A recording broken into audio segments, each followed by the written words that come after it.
I see that I have enough lunacy for a 10 pull, and I really want to gamble, but I want to hold on for Walpurgis, especially since I'm doing this account mostly free to play. Hey, welcome back to more Limbus Company. I'm SlayerMathis, and the last time we continued on with Canto 3, and Don got chastised by Verg, or more than chastised, I suppose. And this time we got Inquisitors. He's at level 22. We'll be fine. They'll be fine. The conflict sorted out, the bus finally departed. Looking out the windows evoked a strange feeling in the passengers. Check out those people, they look like they have any care in the world. It's way different from the roads we've been through. I guess it's our manager Bud's first time traveling through the middle of a nest. There's a world of difference between the nests and the back streets. Besides, each nest has its own cultural heritage. Attention all. Our destination is the town of Call, situated in Nest K. Investigation revealed that a passage connected to a lobotomy corp branch exists somewhere in that village. As soon as the name Call was mentioned, Sinclair lapsed into fear once again and started trembling, as if something were coming after him. But as you've told me, third party has occupied the area surrounding their branch facility. That's why I request an additional recon operation for clearance. Preliminary Observation Unit 3 from the Before team has been dispatched. Mr. Effie and Miss Sawage should be with them by now. We'll receive a report from them once they get a good grasp of the situation. Shortly afterward, the bus entered a quiet woodland path leading to the village. Lush green trees rarely found in the back streets began to decorate the scene, providing a comfort in sight. But I was too disturbed by something odd. I could see an ominous billow of smoke rise in the distance. Why is smoke coming from Sinclair? Turn. Evasive maneuver, rumble tumble. The bus made a sharp turn to the left, shortly before a giant nail flew in and noisily embedded itself in the back window. What the hell was that? I was kicked it! Now I had to run a test with the projectile at such velocity. It does suggest that the windows need to be reinforced a little. I was aimed directly at us. From the fact that the forward team warned us about the employees of Vancorp. Matthew got hurt. Charon's sad. Doesn't look like it'll stop. Doesn't look like they'll stop anytime soon. Off the bus, all. As we got off the bus, a group stood in the way, clad from head to toe in rusty armor with faded coats of white. You may not use this road. You should have said so in the first place. It goes about our windshield. You're rather rude for someone who attacked without warning. Then at least common courtesy to state your affiliations. We are Inquisitors. We are the nail that fixes the blasphemous and the hammer that strikes down the sinful. So Vancorp. It's one convoluted way to sound that you're an employee of Nagel and Hammer. Austin has nail and hammer. You shall not proceed as we are in the midst of cleansing heretical dissidents. Heretics? No, we just want to pass through, not looking for any trouble. We're on the, tour! That's right, this is a tour bus. Labeled as tourists all of a sudden, the sinners exchanged looks in silence. To prevent another disastrous first impression, Gregor was doing what he could, even though his efforts fell flat for the most part, to gently appease the armed crowd. Accompanied by an attempt at the kind, harmless smile a tourist would wear. Greg, I've been thunking this since the job at the mine, but are you that into these kinds of bits? That's not exactly it. The quivering corners of his mouth roused pity in my heart. In that case, you shall prove yourselves to be untainted. Fine. Tell us how so we can get on with it.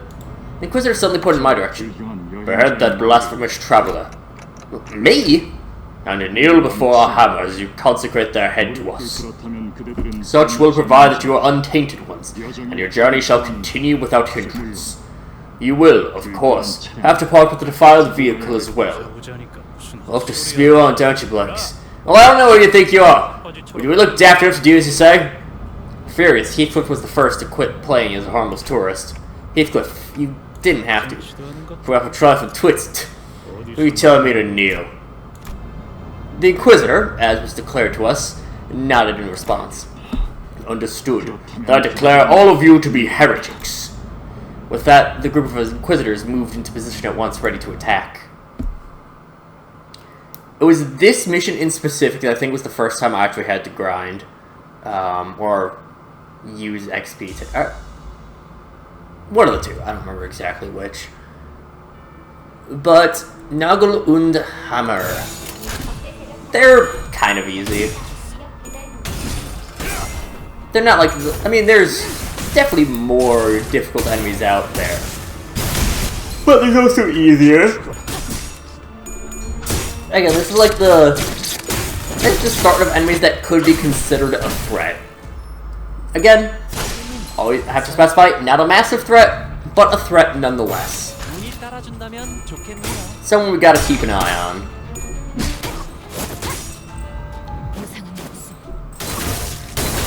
Ah, damn, didn't go ahead, so we only rolled a 6.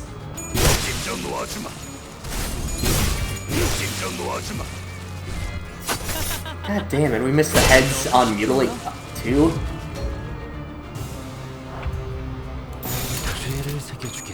Mutilate's like the big move though. That's the one that needs to hit heads. It, I think, has the highest coin power in the entire game. And that might even be including Ego. I know, Ishmael, one of her Ego, Ardor Blossom Star, has a 22 coin, I believe it is. Which that might be the highest.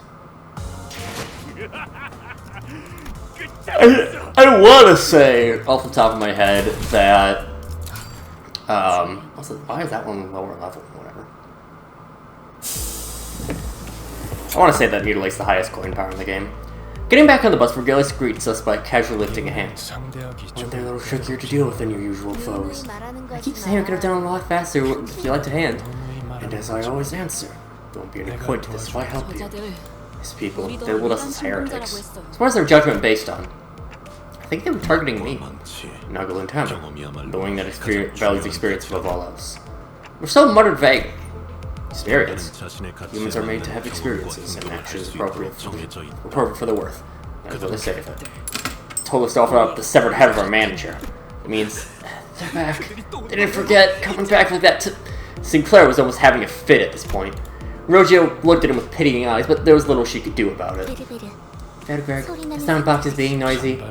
Looks like they advanced Siba's words for us. This is... Sawdust... Give me that.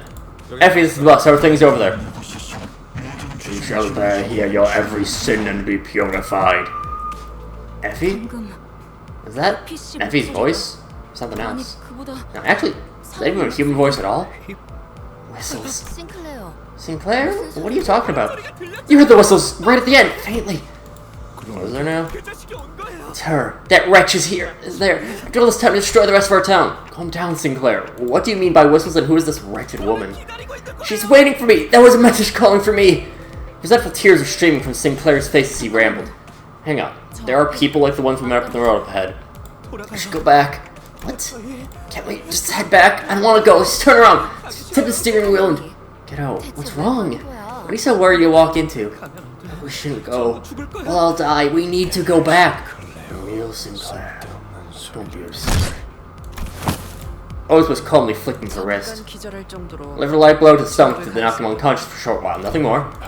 We're in agreement for once, it seems. I was this close to stepping in. I don't need cowards on my battlefield. Can't I throw him out of the bus? That might be a bit too far. If you say so, manager. I just looked down at Sinclair with a displeased face. Even though he was the timid sort, he's never opposed something so strongly until now. This unprecedented behavior of his bothered me, but I couldn't bring myself to ask him why, as he didn't seem to be in any state to tell me. Soon enough, Sinclair came back to his senses. He stared out the window with vacant eyes. The others were all out fighting. I'm sorry. I'll go join them. I can't keep dragging the others down. Or just others down in general. See, when I hear that first note, I keep expecting that to then turn into Roja's passed on instrumental. Which, it's an interesting choice that was just used as the quote-unquote boss theme. I don't really know if you can call the Baba Yaga fight boss the proper boss. By the way, that's the abnormality we kind of went up against. Baba Yaga, I believe, I don't know exactly where it's mentioned that it's Baba Yaga,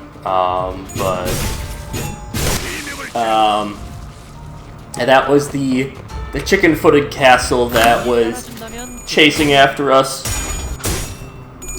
Presumably at some point we'll actually fight Baba Yaga, and I believe, if I recall, it is marked as an Aleph, wherever this mark is. I can look this up, because I don't fully remember. Because again, I know that this is... Oh, never mind, it's marked as a test. Weird. I could have sworn it was marked as a... Huh. Alright.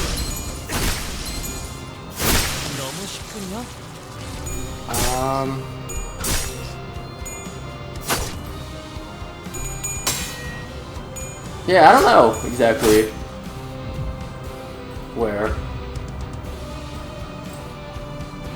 Whatever. Yeah, again, I don't know exactly what this is. I could have sworn that it was marked in Aleph, but nope. Never mind.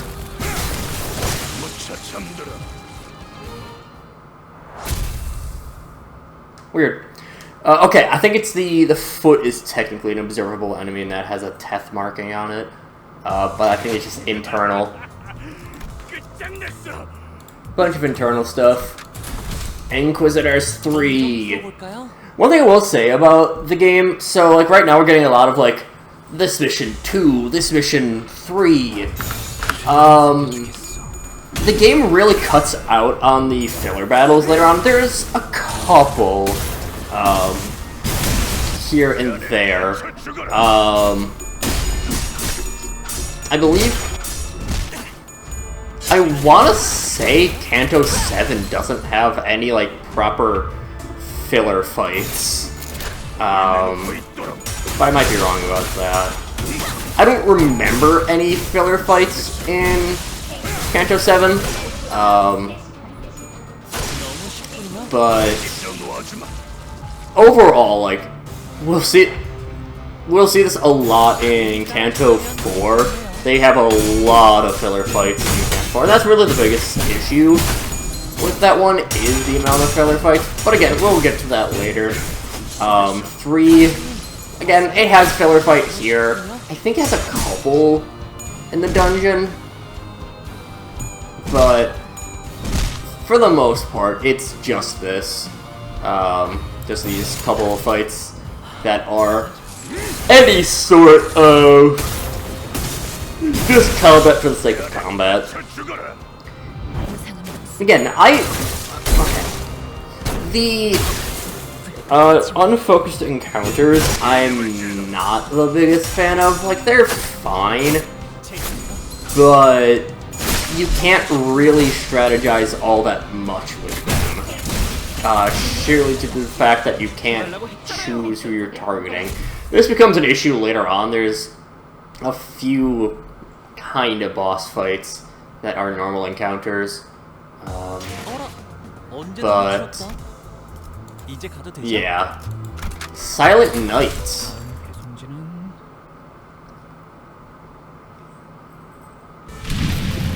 The smoke that was faintly visible through the bus windows covered the whole town. What a mess this is, huh? By the way, don't you hear a familiar song somewhere? Yeah, I know this one. See this tune an awful lot on snowy days. Played it a bunch during wartime to raise our spirits. So the exact opposite for me. The song evoked various memories of the group. For me, I'm not sure. It's really familiar, but doesn't bring up any clear images in my head. However, I can still feel a faint splash of feeling from deep in my heart. Maybe I knew the song before I lost my memory. This mist of emotion roused inside me, though. It doesn't feel precious or warm. An ache. An inexplicable sting is what I felt. Right. That day. It was snowy like this, and that song was playing. The trees before us were decorated with grim ornaments. All sorts of internal organs and mechanical parts were hung from the branches as if someone put people's innards on full display. Isn't this going too far? Classic. But more kitschy than anything. There are no survivors nearby. And everything fell into place. It's just like... Ah, mic test. Mic test. A piercing sound caused the group to cover their ears. Enjoying your Noel, everyone? The night isn't really silent, but it sure is holy. Isn't Christmas still a fair way off? You're right, it's not anytime soon. My name is Cromer. I'm a humanitarian who loves purity, and the one who grips the hammer. I don't know how you managed to get here, but you're trespassing on private property. As you can see, this hallowed ground is undergoing our nailing judgment. I hope you like the decorations I set up. Let's say that you got lost. Turn back now and a fine will be all you have to pay. You're feeling generous. Today's the nativity after all. Oh, before that, is Guido there? Here I stand. Good! Just in case, you see any heretics over there? The massive man named Guido who responded to her turns to us. He intently stares into each until his eyes fall upon me. He gazes at me for a long time. Although he was wearing a mask, those eyes of his, they froze completely, as if his glare nailed us to the ground. I see an impure one and their followers, and with them, the child you spoke of. Really? My Sinclair is back! Come see me, Sinclair. I'll be waiting at that familiar spot. I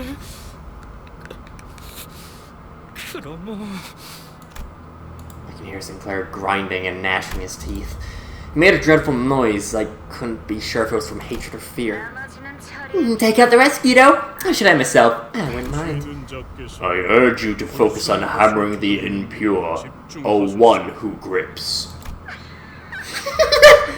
Good, good. Let's keep up the purification. Now then, everyone, Merry Christmas. A number of Inquisitors gather around Guido. He stands firm behind them. He's not making any move from his presence alone is threatening enough. An intense aura of hostility was radiating straight from him. Why is that a graphic of all things? Just that. Alright, whatever. Oh boy, Cromer. Cromer's a fun character. Well, oh boy, will we get to know her. And if you couldn't tell, that's the quote-unquote wretched woman of Sinclair's hopes and dreams. Nightmares. It's nightmares. It's just nightmares. 11 enemies. We are getting into some longer fights. This is normally one that I would cut out. However, there is something. Well, we're gonna be fighting Guido, so I will also be honest. I do not know if that is how it is pronounced. There's Guido, there's Guido. Guido sounds more intimidating, so I'm gonna go with that. He's like, "Hey, Guido! Hey, Guido, go back there, Dick Scabagool!" I don't know, if I pronounce it like Guido, it's gonna sound weird, you know? As I have expressed. I do not, off the top of my head, know if Guido is based on anyone or anything. Of course, right now we are in Sinclair's Canto. Cromer is an antagonist in Demian. I do not know how major of one because, really, the most that I know about Demian is that it's fucking weird. There's certainly weirder. Also, we are getting some buffier guys, these Joyce and Corporate Inquisitors. When allies are defeated, they gain, or when any death happens on the field, there's a little bit more, you know, they get a little bit turned on, like murder horny. Luckily, we at least have some, you know, we have some older IGs that can do some fairly good work against them.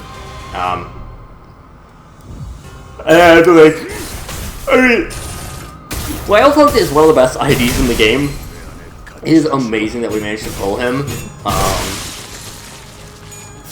He is so good. And again, as I mentioned, as the title to one of my videos, like, Wild Hunt is going to be our carry. But we have Guido the Persistent. Start of the turn, all allies heal 10 SP. When he's defeated, he loses 45 SP.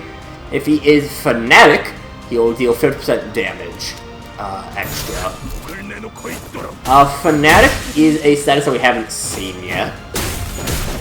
And I don't know if we see in this fight. Wow. Ooh. Ooh. I hope he isn't targeting... Okay. Wild Hunt is fine for now, still.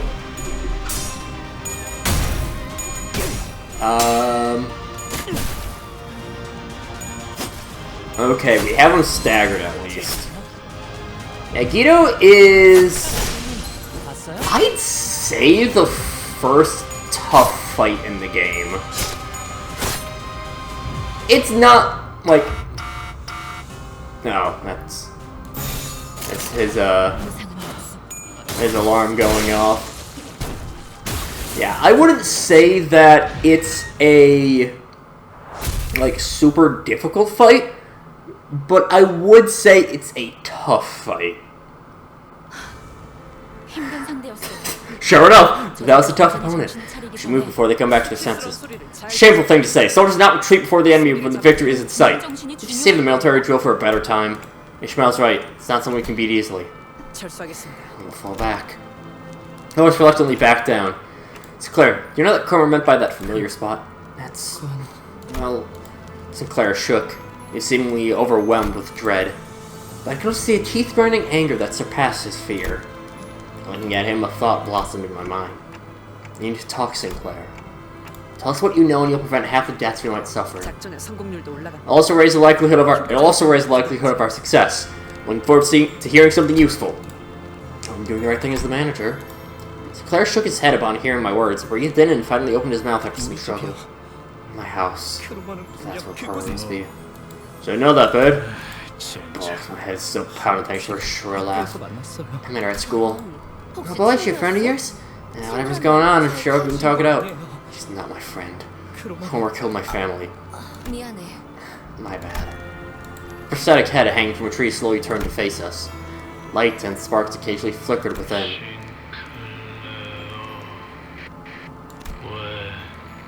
Why did you die? Sinclair. Those your neighbors? Roja asked while looking at the dismembered prostheses. Looks like they were. I hope that isn't the case, though. Sinclair replied, watching with a grim look on his face as their bare wires sparked and short-circuited. The robotic head soon stopped moving, eliminating discordant things. Then, a song begins to fill the air.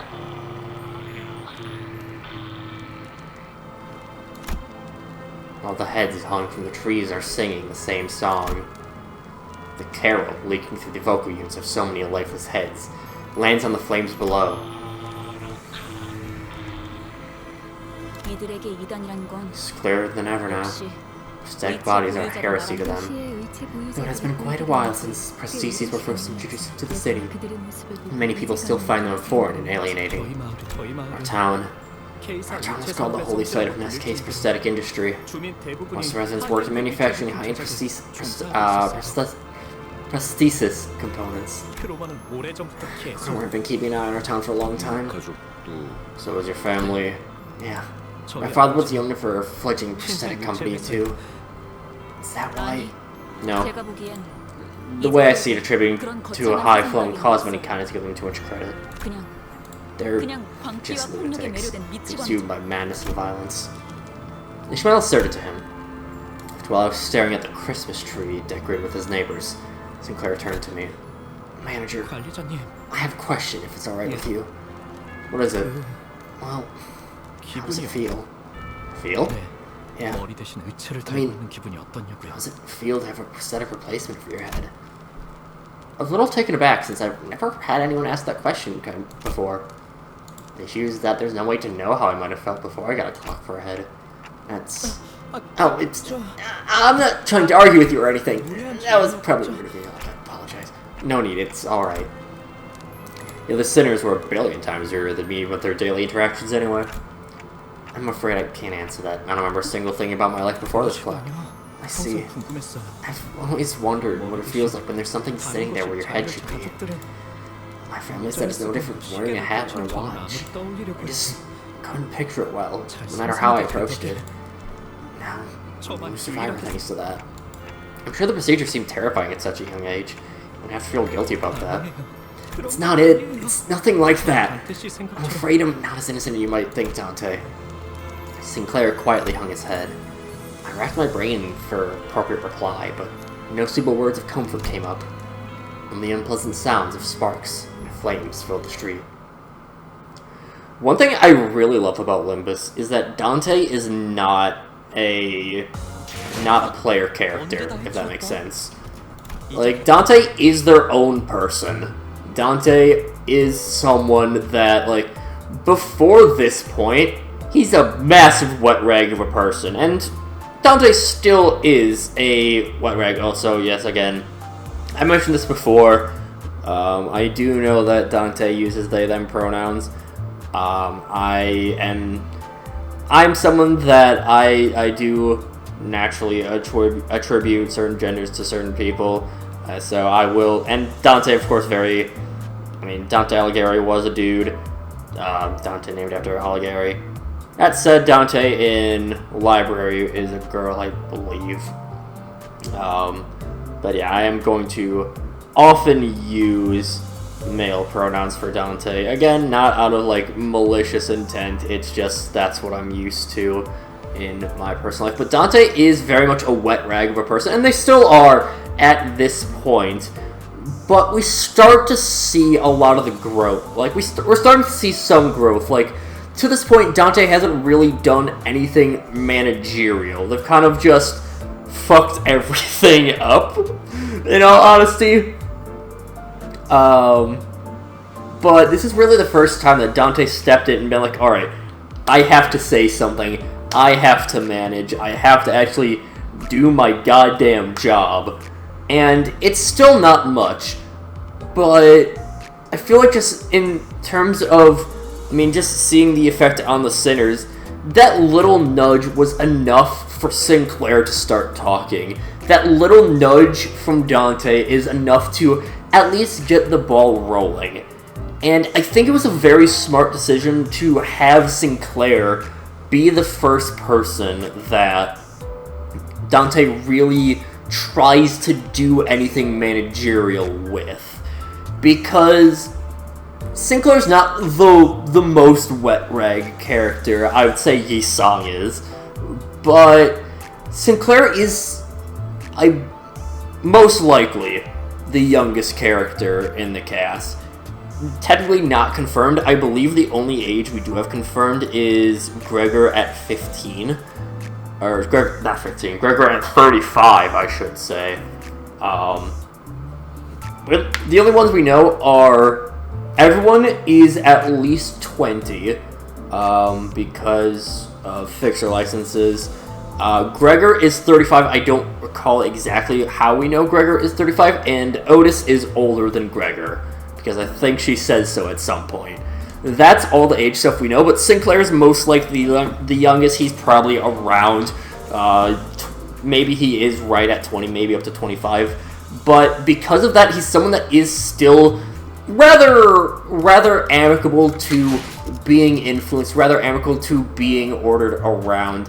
And he is someone that is, again, kind of what... Jesus, I forgot how many Sinclairs I have. He is someone that is, susceptible to being ordered around a little bit, and he is one of the more normal people in the cast, so it's easier for Dante to connect with him in order for him to actually kind of have a little bit of assertion with Sinclair, of all people. Because again, it's not gonna get really any easier than Sinclair. Again, really the only one close would be Yi-Sang. Look at who we otherwise have.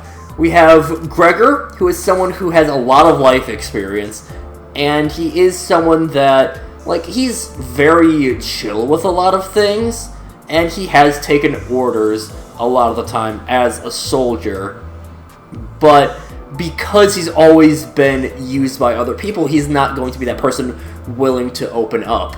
But look at Roja. She's someone that she has intentionally closed herself off. She's very obviously putting on a front to everything. Then just going through the center order, Yi-Sang he's pretty quiet, he's very contemplative. He's someone that, again, he's probably the next closest one. Faust doesn't want to really reveal too much information about anything. Don I feel like Don's just kind of not really interested in that kind of stuff. Ryoshu will very willingly murder anyone who wants to pry into her past. Merceau is just a stone wall. Hong Lu is so aloof that he very much, like, if you tried to connect with Hong Lu, you tried to order Hong Lu around, you'd be like, wow, that's such a good idea, and, like, not really open up. Heathcliff, see Ryoshu, but be a lot more crass with it. Ishmael will just fucking bitch at you for it. And Otis is too much of a suck-up, but she also, as we see with all the way back at the beginning with their intro things, a lot of her stuff is unknown, so she's very obviously wanting to keep all that shut. So having Sinclair be the first person that Dante does kind of assert himself with, very smart decision by Project Moon. All glory to Limbus Company. That'll be it for this time. Next time we'll make it to the dungeon, but we won't go through the dungeon. But until then, see you guys later.